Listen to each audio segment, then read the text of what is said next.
ఓం శుక్లాంబరధరం విష్ణుం శశివర్ణం చతుర్భుజం ప్రసన్నవదనం ధ్యాయేత్ సర్వవిఘ్నోపశాంతయే. అగజానన పద్మార్కం గజాననమహర్నిశం అనేకదం తం భక్తానాం ఏకదంతముపాస్మహే. వాగర్ధావివ సంపృక్తౌ వాగర్ధ ప్రతిపత్తయే. జగతః పితరౌ వందే పార్వతీ పరమేశ్వరౌ. పూజంతం రామ రామేతి మధురం మధురాక్షరం. ఆరుహ్య కవితాశాఖాం వందే వాల్మీకికోకిలం. ఓం వసుదేవసుతం దేవం కంసచాణూరమర్దనం దేవకీ పరమానందం కృష్ణం వందే జగద్గురుం. ఓం గురుర్బ్రహ్మా గురుర్విష్ణుః గురుర్దేవో మహేశ్వరః. గురుః సాక్షాత్ పరం బ్రహ్మ తస్మై శ్రీ గురవే నమః. ఓం శ్రీ గురుచరణారవిందాభ్యాం నమో నమః.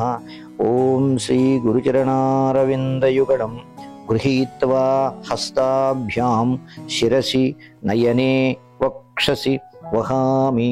ఓం శ్రీ భగవద్గీతే భవద్వేషిణీం త్వామనుసంధానామి. ఓం కృష్ణానంద ముకుంద మురారే వామన మాధవ గోవింద శ్రీధర కేశవ రాఘవ విష్ణు శ్రీనారాయణ చిద్రూప. హరి ఓం. నవత టీవీ భక్తి ఛానల్ వారు సమర్పించేటువంటి ఈ ఆధ్యాత్మిక తరంగ శక్తికి మీ అందరికీ కూడా స్వాగతిస్తూ ఉన్నాం. ఈరోజు మనం చెప్పుకోబోయేటువంటి అంశం భగవద్గీత ప్రవచనాలతో పాటుగా ఈరోజు సాధన చతుష్టయ సంపత్తి అనే విషయాన్ని ముందు మనం చెప్పుకుంటే, సాధన అనేటువంటిది ఎలా చేయాలి, ఈ సాధన చతుష్టయ సంపత్తిని మనం సంపాదించుకుంటే జ్ఞానం అనేటువంటిది ఆటోమేటిక్గా మనకు చక్కగా అందులో ప్రవేశించడానికి ఎక్కువ అవకాశం ఉంటుంది. ఈ సాధన చతుష్టయ సంపత్తి అంటే 4 రకాలైనటువంటి సాధనలు.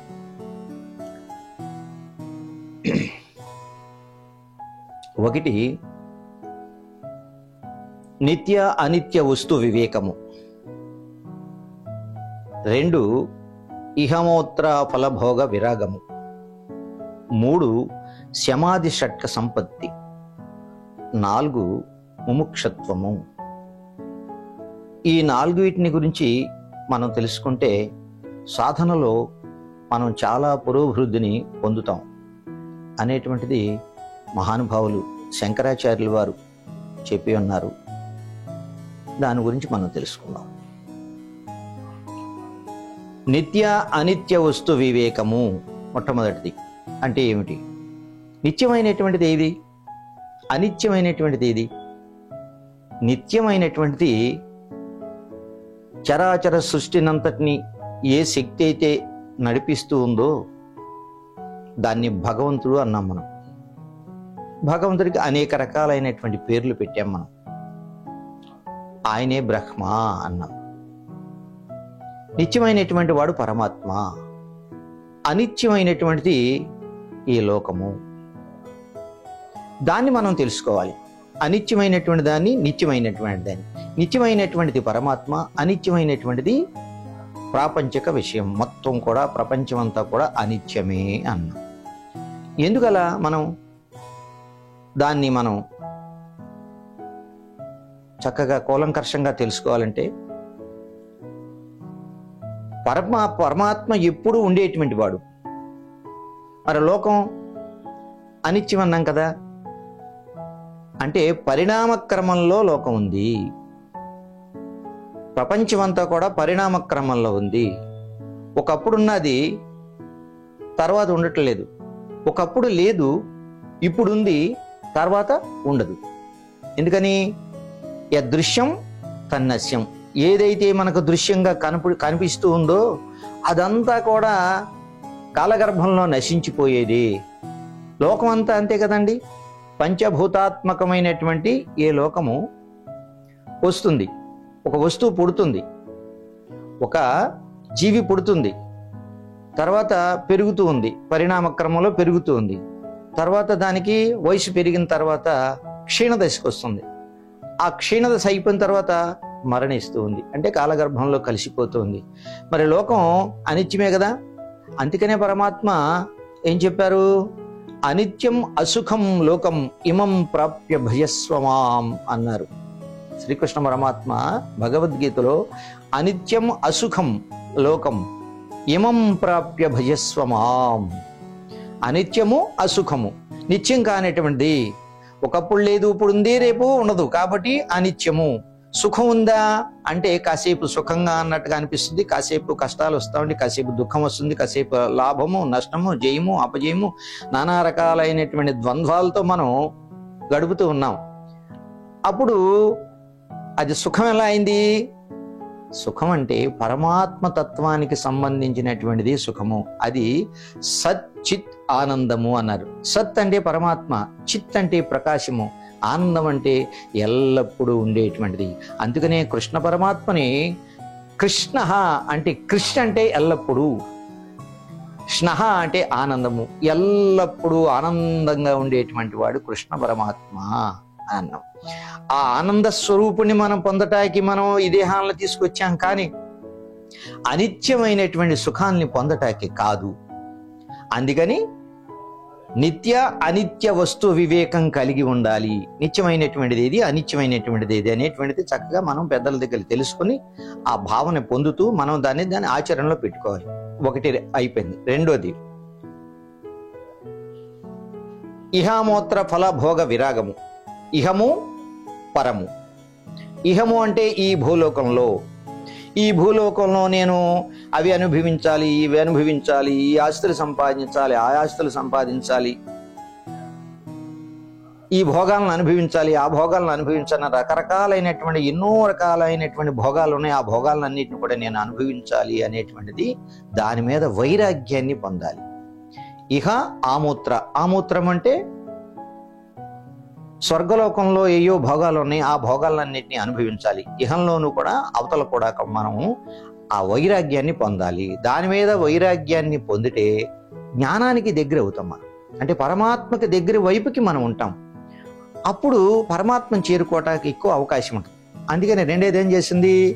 ఇహ ఆమూత్ర ఫల భోగ విరాగము. ఆ ఫలం మీద మనకి ఆసక్తి లేకుండా ఉండటమే ఇహామూత్ర ఫల భోగ విరాగము. విరాగాన్ని పొందాలి, ఈ భోగాల్ని అనుభవించాలి అనేటువంటి విరాగాన్ని పొందాలి. ఏ భోగాన్ని అనుభవించాలి? భోగాలకే భోగమైనటువంటి వస్తువు ఏది? సచ్చిదానంద పరబ్రహ్మ స్వరూపుడే ఆ పరమాత్మే, చక్కటి ఆనంద స్వరూపుడు. ఆ భోగాన్ని మనం అనుభవించాలి, ఆ భోగంలో ఉండాలి. అందుకనే పరమాత్మ యందు రమించేటువంటి మనస్తత్వం కావాలి మనకి. పరమాత్మ వైపుకు మన మనస్సు చూడాలి. దాన్ని రెండవదిగా ఇహామూత్ర ఫలభోగ విరాగము అన్నాము.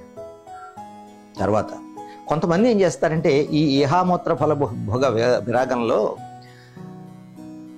స్వర్గంలో అనేక రకాలైనటువంటి భోగాలు ఉన్నాయి, స్వర్గంలో మనకు వెళితే చక్కగా ఎంత బాగుండు అనేటువంటి ఆలోచనతో ఉంటారు.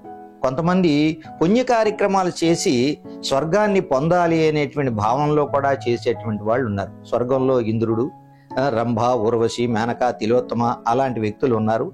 అటువంటి నాట్యాలు చక్కగా అవన్నీ పొందొచ్చు మనం అనేటువంటి ఆ భోగ వస్తువుల మీద వాళ్ళకి ఇచ్ఛ కలిగి వాటిని పొందాలి అనేటువంటి తపంతో పుణ్య కార్యక్రమాలు చేసి స్వర్గానికి వెళ్ళేటువంటి వాళ్ళు ఉన్నారు. ఇక్కడేం చెప్తున్నాడు పరమాత్మ అంటే ఆ భోగ వస్తువులకి విరాగం పొందాలి, నువ్వు వైరాగ్యాన్ని పొందాలి. అప్పుడు ఏమవుతుంది? ఒకవేళ స్వర్గానికే వెళ్ళామనుకోండి, అక్కడేం చేస్తాం? ఇక్కడ పుణ్యం అనేటువంటి ఫలం తీసుకుని మనం స్వర్గానికి వెళుతున్నాం. వెళ్ళిన తర్వాత ఈ పుణ్యమైనటువంటి ఫలం అయిపోయింది అనుకోండి, అయిపోయిన తర్వాత ఏం చేస్తారు? క్షీణే పుణ్యే మత్స్యలోకం విశంతి. మత్స్యలోకం అంటే మళ్ళీ మానవలోకం, అంటే పుణ్య కార్యక్రమాలు చేశాడు కాబట్టి అక్కడ నానా రకాలైనటువంటి ఇత్యాది భోగాలన్నీ అనుభవించి మళ్ళా తిరిగి మనం ఏం చేస్తారు, అయ్యా నీ పుణ్యఫలం అయిపోయింది, ఇక్కడికి వచ్చినటువంటి టైం నీకు అయిపోయింది, మళ్ళీ వెళ్ళిపో అని చెప్పి అక్కడి నుంచి తోసేస్తారు. మళ్ళా తోసేస్తే మళ్ళా ఇక్కడికి రావాలి. ఇప్పుడు సరే ఆ భోగాల్ని అనుభవిస్తూ ఉందాము అనుకుందాం మనం. ఇక్కడి నుంచి మళ్ళీ పుణ్యఫలం చేసుకోవటం, మళ్ళీ అక్కడికి వెళ్ళటం, ఆ భోగాలను అనుభవించడం, మళ్ళీ కిందకి రావటం, మళ్ళీ పైకి వెళ్ళటం, మళ్ళీ కిందకి రావటం, ఇదేనా కావాల్సింది మనకి? కాదు. అంటే మోక్షాన్ని పొందాలి, ముముక్షత్వాన్ని పొందాలి, పరమ పదాన్ని పొందాలి అనేటువంటి పరమాత్మ చెప్తున్నాడు. అది కాదు కావలసింది. దేవతలు కూడా ఏం చేస్తారు తెలుసండి? దేవతలు కూడా అయ్యా పరమాత్మ మాకు మానవ జన్మ ఇప్పించండి, ఈ భోగాల్లో ఈ భోగ లాలసలం అయిపోయి మేము ఈ భోగాల్లో మునిగి తేలుతూ ఉన్నాం, కానీ నీ దగ్గరకు వచ్చే మార్గం, నీతో కలిసి ఉండే మార్గం మాకు లేదు స్వామి అని చెప్పి వాళ్ళు మానవ దేహాన్ని కోరుకుంటారు దేవతలు కూడా. ఎందుకని? మానవ దేహంలో మాత్రమే ఉన్నది మోక్షానికి అర్హత. ఆ మోక్షం మానవ దేహం ఉంటేనే, మానవ దేహంలో సాధన చేసి మోక్షాన్ని సంపాదించుకుంటేనే మనం స్వామి దగ్గరికి వెళ్ళగలుగుతాము, మోక్ష పదానికి చేరతాము. లేకపోతే ఎందులోనూ కూడా లేదు, ఏ జీవికి లేదు. పిపీలకాది బ్రహ్మ పర్యంతము కూడా ఏ జీవికి లేదు. పిపీలకం అంటే చీమ, చీమ నుంచి బ్రహ్మదేవుడు వరకు ఎన్ని జీవరాశులు అయితే ఉన్నాయో అన్ని జీవరాశులకి కూడా మోక్ష పదానికి అర్హత లేదు. ఎందుకని? మానవ దేహంలో మాత్రమే ఉంది. అటువంటి బ్రహ్మాండమైనటువంటి జన్మ పొంది ఉన్నాం మనం. కాబట్టి ఆ భోగాలని మీద మనం వైరాగ్యాన్ని పొందాలి. ఇక మూడవది శమధమాదుల విషయానికి వస్తే దాన్ని ఏమంటారు? నిత్యానిత్య వస్తు వివేకము, ఇహమూత్ర ఫల భోగ విరాగము, శమాది షట్క సంపత్తి అన్నారు దీన్ని. శమాది షట్క సంపత్తి. షట్కము అంటే 6 ఉన్నాయి. ఇక్కడ 6 సాధనలు ఉన్నాయి. సమాధి షట్క సంపత్తి అంటే 6 సాధన. షట్కం అంటే 6 అన్నాం కదా, 6 వీటిని పొందాలి మనం. ఎలాగా? ఇది శమము, దమము, ఉపరతి, తితిక్ష, శ్రద్ధ, సమాధానము అన్నారు దాన్ని. శమము అంటే అంతరేంద్రియ నిగ్రహము అన్నారు. అంతర ఇంద్రియ నిగ్రహము. అంతరం అంటే లోపల ఉండేటువంటిది, మన హృదయంలో ఉండేటువంటిది అంతరము. దాన్ని ఏమన్నాము మనం? మనస్సు అన్నాం. ఆ అంతరం అనేటువంటి ఇంద్రియం, అంతరేంద్రియం అంటే మనస్సు అన్నది. ఆ మనస్సు ఏం చేస్తుంది తెలుసండి? 4 రకాలుగా విడిపోతుంది. 4 రకాలుగా విడుతుంది. మనస్సు, బుద్ధి, చిత్తము, అహంకారం అనేటువంటి 4 రకాలుగా విడుతుంది మనస్సు. పరిపరి విధాల ఆలోచన చేస్తా ఉంటుంది. ఇవి చేసే పని ఏమిటి? మనస్సు ఏం చేస్తుందంటే అటు ఇటు అటు ఇటు అటు ఇటు డోలాయమానంగా ఉంటుంది. ఇటు వెళదామా, అటు వెళదామా, అక్కడ అనుభవిద్దామా, ఇక్కడ అనుభవిద్దామా, లేకపోతే చక్కగా ప్రవచనం జరుగుతుందా, ఆ ప్రవచనం కూర్చుందామా, మహానుభావులు ఎవరో చెప్తున్నారు పెద్దలు, చక్కగా ఆ పెద్దలు చెప్పేటువంటి మంచి సబ్జెక్ట్ని మనం విందామా అనేటువంటిది అటు ఇటు అటు ఇటు అటు ఇటు ఊగుతూ ఉంటుంది మనస్సు. అంటే మనసు చంచలమైనటువంటిది. అప్పుడు బుద్ధి ఏం చేస్తుంది తెలుసండి? నిర్ణయం చేస్తుంది. బుద్ధి నిర్ణయం చేస్తుంది. లోపల ఉన్నటువంటి జీవుడు దీని మీద ఏదైతే ఆఘ్రానించి ఉన్నాడో దాని మీద ఒక నిశ్చయాత్మకమైన స్థితిని కూర్చోపెడుతుంది బుద్ధి. అప్పుడు ఏం చేద్దాం అనుకుందాం, లోపల ఉన్నటువంటి జీవుడు, దేహంలో ఉన్నటువంటి జీవుడికి ఏ నానా రకాలైనటువంటి ఏదో అనుభవిస్తున్నాం మనం, అవి సుఖం లేనటువంటి మనకి చక్కగా ఆధ్యాత్మిక రంగంలోకి వెళితే పరమాత్మ వైపు మనం తిరిగి చూసామనుకోండి, బాహ్య వృత్తులు కాకుండా పరమాత్మ యొక్క అంతర్గతంలోకి వెళ్ళామనుకోండి, మనం చక్కగా నిర్మలమైనటువంటి మనస్సుతో ఉంటాం. మనకు చంచలమైనటువంటి బుద్ధి మనస్సు లేకుండా ఉంటుంది. నిర్మలంగా ఉంటాం. మనం మన జీవితాన్ని చక్కగా సాఫీగా సాగించుకోవచ్చు. సచ్చిదానంద పరబ్రహ్మంలో మనం కలవటానికి అవకాశం ఉంటుంది అనే ఉద్దేశించి ఏం చేస్తాడు? ఇవన్నీ చేస్తూ ఉన్నాం అనగా ఎప్పుడు సరే ఏదో చక్కగా అక్కడ మంచి ప్రవచనం జరుగుతుంది, అక్కడికి వెళదాంలే అని చెప్పి అనుకున్నాడు అనుకోండి, బుద్ధి ఏం చేస్తుంది? టక్ మని అక్కడ ఆపేస్తుంది. అక్కడ ఆ బుద్ధి మీద కూర్చోబెడుతుంది, నిర్ణయం చేస్తుంది. బుద్ధి అనేటువంటిది నిర్ణయం చేస్తుంది. మనస్సు డోలాయమానంగా అటు ఇటు ఊగుతూ ఉండదు, బుద్ధి నిర్ణయం చేస్తుంది. అది చెడు మీద కావచ్చు, మంచి మీద కావచ్చు, మంచి మీద కావచ్చు, చెడు మీద కావచ్చు. ఒకదాని మీద నిర్ణయం చేసేది బుద్ధి. బుద్ధి చేసే పని ఎటువంటి. మూడోది మనస్సు, బుద్ధి, చిత్తము. ఈ చిత్తం అనేటువంటిది ఒక గోళకం. ఆ చిత్తంలో అనేక రకాల విషయాదుల్ని మనం జీవితంలో ఏమైతే చేశామో, దేని మీద ఆఘ్రానించున్నామో, దేని మీద అయితే మన మనస్సును కేంద్రీకృతం పరిచామో, ఇవన్నీ కూడా ఎన్నో రకాల లక్షల వేల కోట్ల విషయాలని మనం అది నిక్షిప్తం చేసి అట్టి పెడదు. ఏదండి చిత్తం అనేటువంటిది గోళం, అది ఏం చేస్తా ఆ గోళకం నిక్షిప్తం చేసి అట్టి పెడుతుంది. ఆ నిక్షిప్తం చేసేటువంటి మనం ఏం చేసుకోవాలి? లోకంలో ఉన్నటువంటి చెత్త చెదారం అంతా కూడా తీసుకొచ్చి మన చిత్తంలో పెట్టామనుకోండి, మంచి విషయాలు ఖాళీ ఉంటుందా? మంచి విషయాలకి ఖాళీ ఉండదు.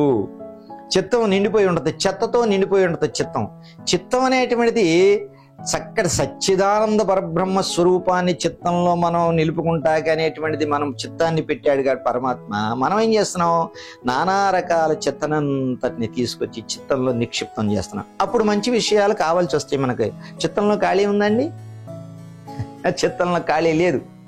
ఎందుకని? చిత్తంలో చెడంతా చేరిపోయి ఉంది.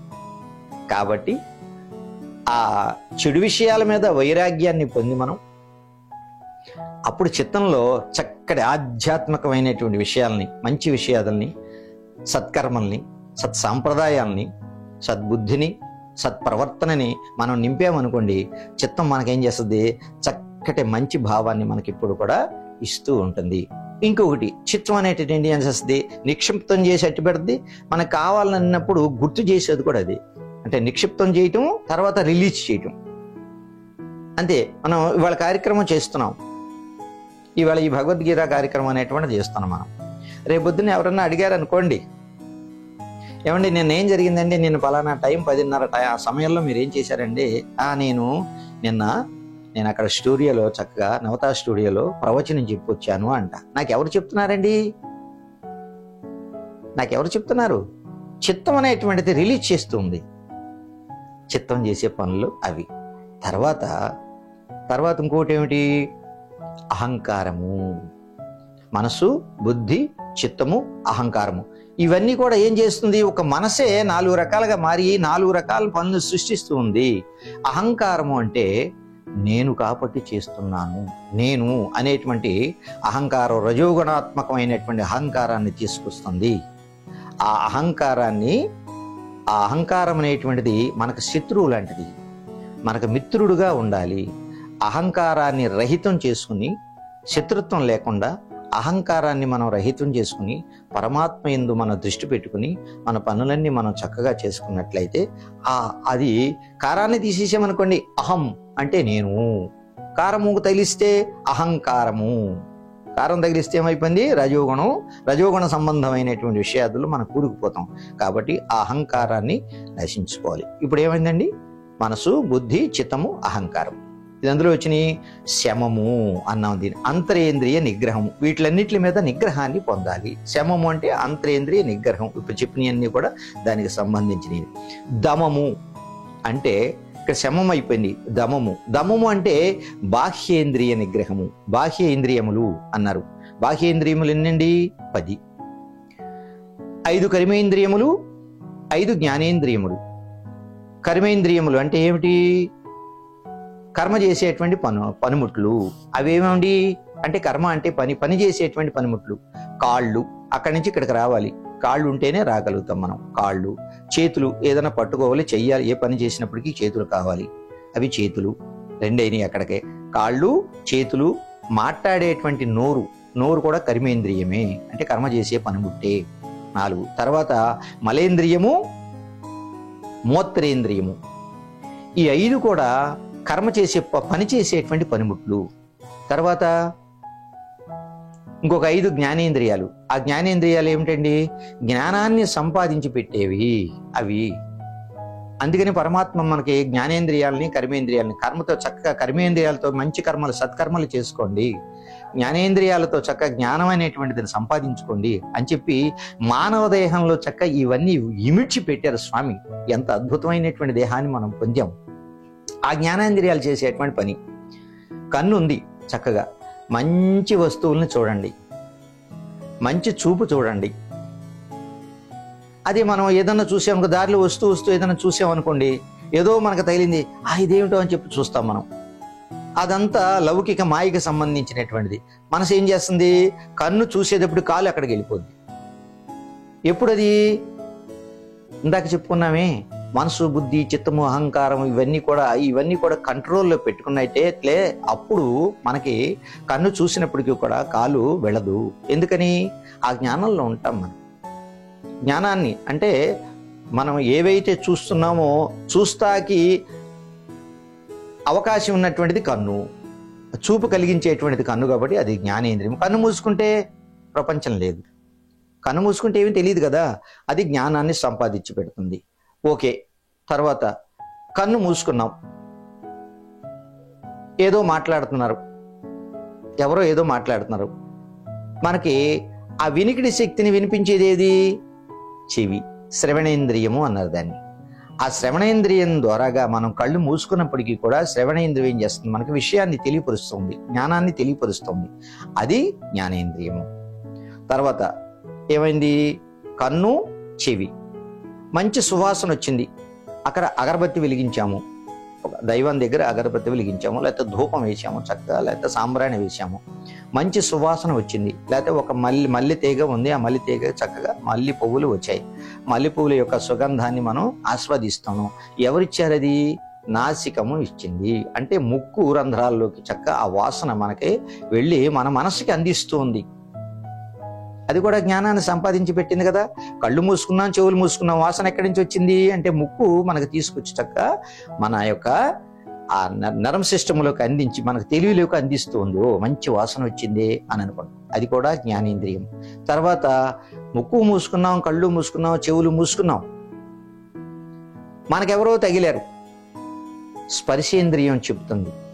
స్పర్శేంద్రియం, స్పర్శ అంటే మెత్తగా ఉందా, గట్టిగా ఉందా, లేకపోతే కాలుతుందా, చల్లగా ఉందా, కూలింగ్లో ఉందా, ఏ రకంగా ఉంది అనేటువంటిది చెప్పేది స్పర్శేంద్రియము, అది జ్ఞానేంద్రియము. తర్వాత ఇవన్నీ కూడా ఆపేశాం, ఎవరో కాస్త మనం నోరు తెరిచాం, ఆ నోటి మీద ఒక నిమ్మ పొట్టేశారు ఎవరు అనుకుందాం కాసేపు. ఆ రుచి ఏది గ్రహిస్తుంది మనకి? ఫలానా వస్తువు అని మనం ఎట్లా చెప్పగలిగాం అంటే నాలుక, అది రసనేంద్రియము అన్నారు. ఇవన్నీ కూడా మనకి జ్ఞానాన్ని సంపాదించి పెట్టేటువంటి వస్తువులు. ఇప్పుడు ఇందులో ఉన్నామని మనం శమము, దమము, ఇది శమము, దమము, ఈ రెండేని ఇక్కడ. ఇవి ఈ జ్ఞానాలు 14 ఇంద్రియాలు మనం చెప్పుకున్నాం. అంతర్యేంద్రియాలు 4, కర్మేంద్రియాలు 5, తర్వాత జ్ఞానేంద్రియాలు 5. ఈ జ్ఞానేంద్రియాలకి మళ్ళా శబ్ద, స్పర్శ, రూప, రస, ఘ్రాణము అనేటువంటి విషయాలు, ఒక్కొక్క ఇంద్రియానికి ఒక్కొక్క విషయం ఉంటుందండి. శబ్ద, స్పర్శ, రూప, రసము అనేటువంటి ఇంద్రియాలకి అవి విషయాదులు అన్నారు. విషయాదులు, ఆ విషయాదుల్లో తగులుకోకుండా ఉండాలి మనం. శబ్దం వచ్చింది, గబుక్కుని ఏం చేస్తాం మనం? ఏదో ధ్యానం చేస్తున్నాం. మనం ధ్యానం చేసినప్పుడు చక్కగా ఒక కృష్ణ పరమాత్మ రూపాన్ని మన దృష్టిలో పెట్టుకుని, మనకు అనుభవంలో పెట్టుకుని, చక్కగా భృకిటి మధ్యంలో పెట్టుకుని చక్కగా కళ్ళు మూసుకుని ఓం కృష్ణాయ నమః, ఓం శ్రీకృష్ణాయ నమః, ఓం శ్రీకృష్ణాయ నమః, ఓం వాసుదేవాయ నమః అనేటువంటి ధ్యానం చేస్తూ ఉన్నాం. మనం గబుక్కుని ఏదో శబ్దం వచ్చింది, ఏ మైక్ బండో లేకపోతే ఏదో మ్యూజిక్ ఏదో వచ్చింది, ఏం చేస్తాం మనం? శ్రవణేంద్రియం వాటి లాగేస్తుంది. దానికి ఏమిటి? వినికిడి శక్తి విషయము. ఆ విషయాదుల్లోకి మనం వెళ్ళకూడదు, ఆ విషయాదుల్ని నిగ్రహంలో ఉంచుకోవాలి. అందుకని ఈ జ్ఞానేంద్రియాలకి శబ్ద, స్పర్శ, రూప, రస, గంధాదులు అనేటువంటి విషయాదులు, ఈ విషయాదుల్లో మనం తగులుకోకుండా ఉండాలి. ఇవన్నీ కూడా, ఇది 14 ఇంద్రియాలు కూడా శమదమాదులు అంటారు. శమము, దమము, తర్వాత తితిక్ష. తితిక్ష ఉపరతి, ముందు ఉపరతి, శమము, దమము, ఉపరతి. ఉపరతి అంటే అంటే సమీపమున, రతి అంటే రమించటం. ఎవరికి సమీపమున రచించటం? మనం పరమాత్మయందు రమించాలి అంటే దగ్గరగా ఉండాలి, పరమాత్మకు దగ్గరగా ఉండాలి. దగ్గరగా ఉండటం అంటే ఎలాగండి? దగ్గరగా ఉండటం అంటే ఎలాగా అంటే మనం పూజా మందిరంలో కూర్చుని సాయంత్రం వరకు పరమాత్మ యందే ఉండటం దగ్గరగా ఉండటమా? కాదండి. మనం ఏ పనిలో ఉన్నప్పటికీ కూడా పరమాత్మనే మన మనస్సు యందు ఉంచుకోవాలి. ఆ పూనిక ఉండాలి మనకి. మన మనస్సు యందు ఎప్పుడు కూడా పరమాత్మ మనకు కనపడుతూ ఉండాలి. పరమాత్మ జ్ఞప్తిలో ఉంచుకోండి, జ్ఞాపక శక్తిలో మనం అట్టి పెట్టుకోవాలి పరమాత్మ. ఏ పనిలోనే ఉండండి. మీరు ఉద్యోగం చేసుకోండి, వ్యాపారం చేసుకోండి, వ్యవసాయం చేసుకోండి, నానా రకాలైనటువంటి పనులు చేసుకోండి, ఏదైనా చేసుకోవచ్చు. కానీ ప్రతి పనిలోనూ కూడా మనం పరమాత్మని చూస్తూ ఉండాలి. అది ఉపరతి. అప్పుడు ఏం చేస్తున్నాం మనం? రతిని పొందుతున్నాం. మనం చక్కగా పరమాత్మ యందు చక్కగా హాయిగా ఆయన్ని తలుసుకుంటూ ప్రతి పని చేస్తున్నాం. అప్పుడు అవలీలగా మన పనులన్నీ కూడా అవలీలగా అయిపోతాయి. మనమేం ఇబ్బంది పడ్డ అవసరం లేదండి. అవలీలగా మన పనులన్నీ అయిపోతాయి. ఎందుకని? మనలో పరమాత్మ ఉన్నాడు. మన మనసు నిండా పరమాత్మను మనం చక్కగా ఉంచుకుని ఉన్నాం అంటే జ్ఞప్తిలో ఉంచుకున్నాం మనం. అప్పుడు ఏమవుతుంది? మన పని అంతా అయిపోతుంది చక్క. దాన్ని ఏమన్నారు? ఉపరతి అన్నారు. అదే మన మనస్సును బయట పెట్టేసామనుకోండి, ఉపరతిని పొందుతామా మనం? ఆ సంతోషాన్ని మనం పొందుతామా? బయటికి ప్రాపంచిక విషయాల మీద వెళ్ళిపోయినాయి. అవి వెళ్ళిపోయేటప్పటికి మనసు మనం పొందుదామని కూర్చున్నప్పటికీ కూడా ప్రాపంచిక విషయాల మీదకి ఎప్పుడైతే మనసు వెళ్ళిందో పరమాత్మకు దూరం అయిపోతున్నాం మనం. అప్పుడు కర్మలకి అనేక రకాలైనటువంటి కర్మల్లో ఇరుక్కుపోతున్నాం మనం. మళ్ళా ఎన్నో జన్మలకి మనం నెట్టివేయబడుతున్నాం ఆ కర్మల వల్ల. ఇక్కడ పరమాత్మ ఒక మహానుభావుడు రాసినటువంటిది చూడండి. జన్మ జన్మకు కర్మ అంటునురా, నర జన్మ మందున కర్మనంతయు కడిగి వైచుమురా. కర్మశేషము ఉండియుండిన దుఃఖశేషము వెంబడించును. కర్మశేషము ఉండియుండిన దుఃఖశేషము వెంబడించును. కర్మమేమియులేని పదవిని పొందగోరుము తత్వరమ్మున తత్వసారము తెలుసుకోరన్నా. సద్గురుని చెంత నిజము కనుగొని లాభమందన్నా. పామరత్వము ప్రారదోలి ద్వేషభావము రూపుమాపి. పామరత్వము ప్రారదోలి ద్వేషభావము రూపుమాపి. అంతటను పరమాత్మ కలడని నెమ్మనమ్మున బోధ సల్పుము తత్వసారము తెలుసుకోరన్నా. సద్గురుని చెంత నిజము కనుగొని లాభమందన్నా. జన్మ జన్మకి కర్మ అంటునురా అన్నాడు. ఇందాకేమనుకున్నాం? ఎన్నో జన్మలకి వెనక్కి వెళ్ళిపోతున్నాం మనం. ఎందుకని? చేసినటువంటి కర్మ పరిపాకం వల్ల వెళ్ళిపోతున్నాం మనం. జన్మ జన్మకి ఏదో ఒక కర్మ, ఎంతో కొంత కర్మకు అంటుకుంటున్నది. మనకి ఆ కర్మ అంటుకుంటుంది. ఆ కర్మను తొలగించుకోవాలంటే మళ్ళా జ్ఞానం కావాల్సిందే. మళ్ళా జ్ఞానానికి ఎప్పుడు వస్తాము? కింద జన్మల్లోకి దిగు జన్మల్లోకి వెళ్ళిపోయాం, నీచమైనటువంటి జన్మల్లోకి వెళ్ళిపోయాం కర్మ వల్ల. మళ్ళీ ఎప్పుడుకి వస్తాం మనం? ఎన్ని జన్మల తర్వాతనో మనకి అది రాదు, మానవ జన్మ రాదు. మళ్ళా మానవ జన్మ వస్తేనే మనకి దాన్ని తగ్గించుకునేటువంటి అవకాశం ఉంది. అందుకని జన్మ జన్మకి కర్మ అంటున్నారా. నరజన్మ మందున కర్మనంతయు, గతంలో చేసుకున్నటువంటి కర్మలు అన్నిటి కూడా దాన్ని ప్రక్షాళన చేసుకోరా అంటుంది. జన్మ జన్మకు కర్మ అంటునురా, నరజన్మ మందున కర్మనంతయు కడిగి వైచుమురా. దేంతో కడగాలండి కర్మలు? దేంతో కడుగుతాం? ట్యాప్ దగ్గరికి వెళ్ళిపోయి మనం తలకాయ పెట్టేసేసి చక్క శుభ్రంగా హాయిగా తలస్నానం చేసి కర్మలు వదిలిపోతాయా?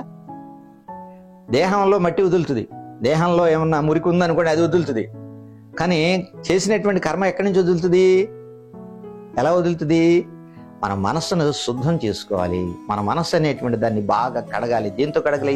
దైవ నామంతో, దైవ జపంతో, దైవం యొక్క ధ్యానంతో, దైవం యొక్క పూజతో, దైవం యొక్క స్థితితో నిరంతరము కూడా దైవాన్ని స్మరణ చేస్తూ ఉన్నప్పుడైతే అప్పుడు అవన్నీ కూడా నరజన్మలో మనం చక్కగా కడిగేసుకుంటాం. పాత జన్మలో అనేక జన్మార్జిత పాప సంక్షయో భవేద్భవత్పాద సరోజ దర్శనాత్ అన్నారు. అనేక జన్మల్లో చేసుకున్నటువంటి పాపం అంతా కూడా ప్రక్షాళన చేసుకుంటాకి ఈ జన్మ మంచి అవకాశం వచ్చినటువంటి జన్మ, దీంతో కడిగేసుకోవాలి. ఏమండి? ఇదేమైంది ఇక్కడ? ఉపరతిని పరమాత్మ యందు పెట్టుకోవాలి. తర్వాత తితిక్ష అంటే ఓరిమి. తితిక్ష అంటే ఓరిమి అంటే గురుజనుల యందు, గురువుల యందు, దైవాన్ని యందు, గురువుల యందు చక్కగా విశ్వాసం కలిగి ఉండాలి. విశ్వాసం కలిగి ఉండాలి. అంటే ద్వంద్వాలు ఉన్నాయనుకోండి, ద్వంద్వాలు ఉంటాయి, కష్టాలు నష్టాలు, ఎవరో తిట్టారని ఏదో చేశారని, లేకపోతే వాళ్ళు అదన్నారని వీళ్ళు ఇదన్నారని రకరకాల వస్తూ ఉంటాయి మనకు మానవ జన్మకి. వాటిల్లో మనం ఏం చేయాలి? ఆ ఓర్మి కలిగి ఉండాలి. ఆ ద్వంద్వాల యందు ఓర్మి కలిగి ఉండాలి, ఓర్పు కలిగి ఉండాలి. ఓర్పు ఉంటేనే మనం పరమాత్మకి దగ్గర అవుతాం తప్ప ఓర్పు లేకుండా ఉంటే రజోగుణానికి దగ్గర అవుతాం. పరమాత్మ దగ్గర కాకుండా రజోగుణానికి దూరం అవుతాం. తర్వాత తితిక్ష అన్నాం కదా, దాన్ని ఓర్పు అన్నాం. తితిక్ష అంటే ఓర్పు, సహించి ఉండటము అన్నాం. తర్వాత శ్రద్ధ. ఈ శ్రద్ధ అనేదాన్ని గురువుల యందు, దైవాన్ని యందు, గురువుల యందు శ్రద్ధ కలిగి ఉండాలి. వారి యొక్క మాటల మీద, వారి యొక్క ప్రవచనాల మీద, వాళ్ళు ఇచ్చేటువంటి సందేశాల మీద మనకి ఓర్పు, శ్రద్ధ కలిగి ఉండాలి. భగవంతుడి యందు, గురువుల యందు కూడా శ్రద్ధ కలిగి ఉండాలి. అప్పుడు ఏమవుతుంది? మన మనస్సు చక్కగా అంతరంగంలో నిశ్చలమైనటువంటి స్థితి కలిగి ఉంటాం. మనం అంతరంగం అందు చక్కగా హాయిగా పరమాత్మ నింపుకొని ఉంటాం. మనం పరమాత్మ మనలో అంతరంగంలో ఉన్నాడు అనుకోండి, మనకేమైనా కొదవ ఉంటుందా? ఇవన్నీ ఇచ్చింది పరమాత్మే కదా. లోకంలో కనపడేదంతా పరమాత్మ ఇచ్చినటువంటిది కదా. అదే పరమాత్మనే అన్నీ ఇచ్చినటువంటి వాడిని మన హృదయ స్థానంలో నింపుకున్నా అనుకోండి, అప్పుడు మనకేదైనా తిరుగుందా? అసలు పరమాత్మే మన హృదయ స్థానంలో ఉంటే మనకి కాంది ఏముంది, లేనిది ఏముంది, దొరకనిది ఏముంది? అన్నీ మన దగ్గరే ఉన్నట్టే కదా. దాన్ని మనం సంపాదించుకోవాలి. ఇవన్నీ కూడా బాహ్యమైనటువంటి ఆస్తిపాస్తువులు, వస్తువులన్నీ కూడా ఇక్కడ వదిలిపెట్టి వెళ్ళిపోయాయి. పరమాత్మ ఎప్పుడూ నీతోనే ఉండేటువంటి వాడు. అంటే నువ్వు అట్టి పెట్టుకోగలిగితే, నీ మనస్సును కేంద్రీకృతం పరమాత్మ యందు చేస్తే, పరమాత్మ యందు నువ్వు ఉంటావు, నీ యందు పరమాత్మ ఉంటాడు.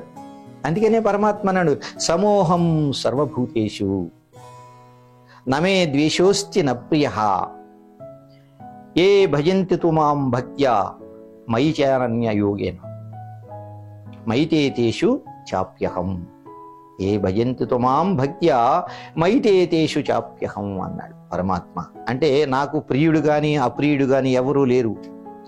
ఎవరైతే నన్ను భక్తితో చక్కగా భజిస్తూ ఉంటారో వారి యందు నేనున్నాను, నా యందు వారు ఎప్పుడు ఉంటారు అని పరమాత్మ చెప్పాడు 9వ అధ్యాయంలో. అది కదా మనకు కావాల్సింది, దాన్ని కదా మనం చూసుకోవాల్సింది. అందుకని ఎప్పుడు కూడా ఆ శ్రద్ధ కలిగి ఉండాలి. శ్రద్ధ అంటే భగవంతుని యొక్క తత్వాన్ని యందు, గురుజనులు చక్కగా గురువులు ఇచ్చేటువంటి వాక్యాదుల యందు మనం శ్రద్ధ కలిగి ఉండాలి. వాళ్ళ యందు భక్తి విశ్వాసాలతో ఉండాలి. దాన్ని శ్రద్ధ అన్నారు. తర్వాత సమాధానము అన్నారు. ఆరోది ఇది. సమాధి షట్క సంపత్తులో ఆరోదండి ఇది. ఈ ఆరోది సమాధానము. సమాధానం అంటే అనేక రకాల కష్ట నష్టాలు వస్తూ ఉంటాయి మనకి, అనేక రకాల ఆటుపోట్లు మనం తిని ఉంటాం. మానవ జన్మ ఇది. మానవ జన్మలు అంటే ఈ జన్మలో ఇవాళ ఏదో మనం భక్తుడిని అయిపోయి, నేను జ్ఞానవంతుడిని అయిపోయినట్టు మన కింద జన్మలో చేసినటువంటి అన్నీ ఉంటాయి కదా, అవన్నీ కూడా మనకు పడుచూపుతూ ఉంటాయి. అప్పుడు వాటి ఏంది ఏం చేయాలి? మనం సమాధాన పడాలి. ఓ పరమాత్మ నాకు ఇది ఇచ్చాడు, ఇది ప్రసాదము, దీన్ని నేను అనుభవిస్తాను, దీన్ని అనుభవిస్తే నాకు మళ్ళా నెక్స్ట్ జన్మలో నాకు ఇవన్నీ లేకుండా పోతాయి అనేటువంటిది మనం సమాధాన పడాలి. ప్రతి విషయం ద్వంద్వాదులు ఎందుకు కానివ్వండి, కష్ట నష్టాలు ఎందుకు కానివ్వండి, సుఖం కానివ్వండి, నష్టం కానివ్వండి, దుఃఖం కానివ్వండి, లాభం కానివ్వండి, జయం కానివ్వండి, అపజయం కానివ్వండి, ఇవన్నీ ఈ ద్వంద్వాదులు ఎందు సహనం ఉండాలి, సమాధాన పడాలి. మనం సమాధాన పడిపోవాలి. సమాధాన పడకపోతే మన జీవితాన్ని మనమే చేజేతులారా మనం పాడు చేసుకుంటాము. అందుకనే మనల్ని మనమే కాపాడుకోవాలి. దానికి ఏం చెప్తున్నారు ఆరోగ్యంలో పరమాత్మ? ఉద్ధరేద్ ఆత్మనాత్మానం ఆత్మానం అవసాత్మయేత్ ఆత్మైవ్యహ్యాత్మనో బంధురాత్మైవ రిపురాత్మన. ఉద్ధరేద్ ఆత్మనాత్మానం. ఉద్ధరేద్ అంటే నిన్ను నీవే ఉద్ధరించుకోవాలి, కానీ నిన్ను ఉద్ధరించడానికి ఇంకొకళ్ళు రారు. గురువులు ఎంతవరకు చెప్పేది? గురువులు చెప్పేంత వరకే. దాన్ని అనుసరించాల్సినటువంటి వాడివి నువ్వు. అనుసరించేది నువ్వే. గురువులు మార్గం చూపిస్తారు, ఆ మార్గంలో నడిచెళ్ళేటువంటి వాడు నువ్వు. మార్గదర్శకులు గురువులు. మార్గంలో నడిచేటువంటి వాడివి నీవే. ఆ మార్గాన్ని నీవే ఎంచుకోవాలి, గురువుని ఎంచుకోవాలి. గురువు చెప్పినటువంటి దారిని చూడాలి నువ్వు. అప్పుడు నీవు ఉద్ధరేద ఆత్మనాత్మానం, నిన్ను నీవే రక్షించుకోగలవు. లేకపోతే నీ మనసే రిపు అంటే శత్రువు. ఉద్ధరేద ఆత్మనాత్మానం ఆత్మానం అవసాదయేత్ ఆత్మైవ్యహ్యాత్మనో బంధు రాత్మైవ రిపురాత్మన అన్నారు. రిపు నీ మనస్సే నీకు శత్రువే కూర్చుంది. నువ్వు అలా సమాధానం పడలేకపోయావు అనుకోండి, నీ మనస్సే నీకు శత్రువుగా మారిపోద్ది. అప్పుడేమైంది? నీకు నువ్వే అధోగతి పాలు చేసుకున్నటువంటి వాడు అవుతావు. ఇప్పుడు ఏమైందండి? ఎన్నైనా సమాధానము. ఆరోది ఇక్కడ ఏమన్నారు? శమాది షట్క సంపత్తి. శమము, దమము, ఉపరతి, తితిక్ష, శ్రద్ధ, సమాధానము. ఆరైని. ఇవన్నీ కూడా దీన్ని ఏమంటారు? సాధన చతుష్టయ సంపత్తి అన్నారు. ఈ సాధన చతుష్టయ సంపత్తిలో ఎన్ని చెప్పాం మనం ఇప్పుడు? నిత్య అనిత్య వస్తు వివేకము, ఇహ ఆమూత్ర ఫల భోగ విరాగము, శమాది షట్క సంపత్తి మూడైని. నాలుగోది ముముక్షత్వము. ముముక్షత్వం అంటే మోక్షాన్ని కోరుకోవాలి. మోక్ష కాంక్ష కావాలి. కోరికలు ఉండాలి. ఏ కోరికలు కావాలి? విహితమైనటువంటి కోరికలు కావాలి. నాయన పరమాత్మ దగ్గరికి వెళ్ళి, నాయన నాకు ఒక 50 లక్షలు వచ్చేది చెయ్యి తండ్రి, దానికి దీనికి సంబంధం ఏం లేదు. నువ్వు ఏదైతే చేస్తున్నావో, నువ్వు ఏదైతే ధర్మ మార్గంలో నడిచున్నావో దానికి సంబంధించి అన్ని కూడా నీకు పరమాత్మ ఇస్తాడు. అంతేగాని దానికి దీనికి సంబంధం లేదు. మోక్షాన్ని కోరుకోవాలి. ఇది కోరుకునేది మోక్షము. తండ్రి నాకు మోక్షం కావాలి, నీ తత్వంలో నేను ఎప్పుడు నిలబడాలి, నీ తత్వంలో నేను రమించాలి, నీ తత్వం మీద నాకు శ్రద్ధ కావాలి, సత్సాంగత్యం కావాలి నాకు, అవన్నీ కూడా నాకు ఇప్పించు తండ్రి అని చెప్పి పరమాత్మను కోరుకోవాల్సినటువంటి అవి. మనం కోరుకోవాలి తప్ప కోరుకోకూడదు అనేటువంటి కోరకూడదు. పరమాత్మ 2 అధ్యాయంలో చెప్తాడు, కర్మణ్యేవాధికారస్తే మా ఫలేషు కదాచన మా కర్మ ఫలహేతుర్భూ మాతే సంగోస్త్వ కర్మణి అంటాడు పరమాత్మ. కర్మ చేయటమే నీ వంతు, కానీ కర్మ ఫలితం మీద నీకు అధికారం లేదు. ఎందుకని? అది నేను ఇచ్చేది. ఎందుకని? నీవు ఏవైతే చేస్తున్నావో దానికి అనుగుణంగా నేను చేయాల్సింది అది. నువ్వు కర్మ చేయి, నువ్వు కర్మ చేయటమే నీ వంతు, ఫలం మీద నీకు ఆసక్తి అనేటువంటిది లేదు, అది పెట్టుకోకు అని పరమాత్మ చక్కగా భగవద్గీతలో ఎన్నో విషయాలు చెప్పి ఉన్నారు. ఇవి శమాది షట్క సంపత్తి అంటే సాధన చతుష్టయములు అన్నారు. అంటే 4 భాగాలుగా విడదీస్తున్నాయి. ఈ 4 భాగాలను ఎప్పుడైతే మనం చక్కగా ప్రతిరోజు ప్రతి నిత్యము అనునిత్యం కూడా మనం చక్కగా అనుసరిస్తూ ఉన్నామో మనకి జ్ఞానం అనేటువంటిది, ఆ బీజం అనేటువంటిది పడుతుంది. మనకి ఆ బీజం పడినప్పుడు పరమాత్మకి అతి చేరువలో, అతి దగ్గరలో, అతి జన్మకి మనం చక్కగా ఈ జన్మను ఎంచి మనం యొక్క విడివిడిపోయి చక్కగా పరమాత్మలో కలవటానికి చాలా దగ్గర దారి ఇది. ఈ సాధన చతుష్టయ సంపత్తిని ముందు మనం పొందాలి. ఎప్పుడు కూడా ఈ 4 విషయాలను మనం ఎప్పుడు కూడా మనం చూసుకోవాలి. దీన్ని సాధన చతుష్టయ సంపత్తి అన్నారు. హరి ఓం తత్సత్. ఓం సహనావతు సహనౌ భునక్తు సహ వీర్యం కరవావహై తేజస్వినాం వధీతమస్తు మా విద్విషావహై. ఓం పూర్ణమదః పూర్ణమిదం పూర్ణాత్ పూర్ణముదచ్యతే పూర్ణస్య పూర్ణమాదాయ పూర్ణమేవావశిష్యతే. ఓం శాంతి శాంతి శాంతి. హరి ఓం. స్వస్తి.